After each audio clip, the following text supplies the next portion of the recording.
বেসরকারি হাসপাতালগুলিকে আবার হুঁশিয়ারি দিলেন মুখ্যমন্ত্রী মমতা বন্দ্যোপাধ্যায়। ব্যবসা নয়, মানবিকতা। বেসরকারি নার্সিংহোমগুলিকে আরও একবার স্পষ্ট বার্তা মুখ্যমন্ত্রীর। চিকিৎসাকে ব্যবসার মোড়কে বাধা যাবে না বললেন মমতা বন্দ্যোপাধ্যায়।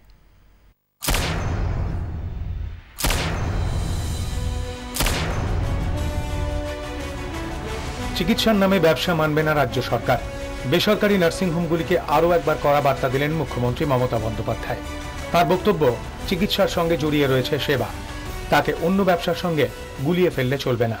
মানুষকেও দেখতে হবে, চিকিৎসাটা যেন ব্যবসা না হয়ে দাঁড়ায়, চিকিৎসাটা সেবার জায়গা। আমি এক কাপ চা আর একটু চিকেন স্টু বানিয়ে যে লাভ করব, আমি একটা ইঞ্জেকশন দিয়ে তাই লাভ করবো, এটা হয় না। বেসরকারি হাসপাতালে চিকিৎসা করাতে গিয়ে ভুরি ভুরি অমানবিক আচরণের নমুনা সামনে এসেছে।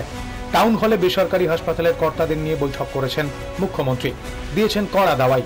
এরপরেও ডানকুনির সঞ্জয় রায়ের মৃত্যু ঘিরে তোলপাড় হয়েছে শহর। বিধানসভায় পাশ হয়েছে সংশোধিত ক্লিনিক্যাল এস্টাবলিশমেন্ট বিল। বেসরকারি স্বাস্থ্যে কোনো বেনিয়ম যে তাঁর সরকার মানবে না, তা আরও একবার স্পষ্ট করেছেন মুখ্যমন্ত্রী। জমির দলিল জমা দিতে হবে, তোমার ফিক্সড ডিপোজিট জমা দিতে হবে, তোমার জীবন জমা দিতে হবে, কারণ আমি চিকিৎসার নামে শুধু ব্যবসা করব, এটা হবে না। তবে নার্সিংহোমগুলিকে হুঁশিয়ারির পাশাপাশি সাধারণ মানুষকেও সংযত থাকার কথা বলেছেন মুখ্যমন্ত্রী।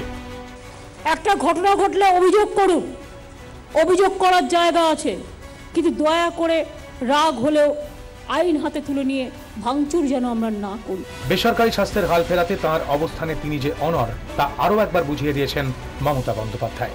ব্যুরো রিপোর্ট, 24 ঘন্টা।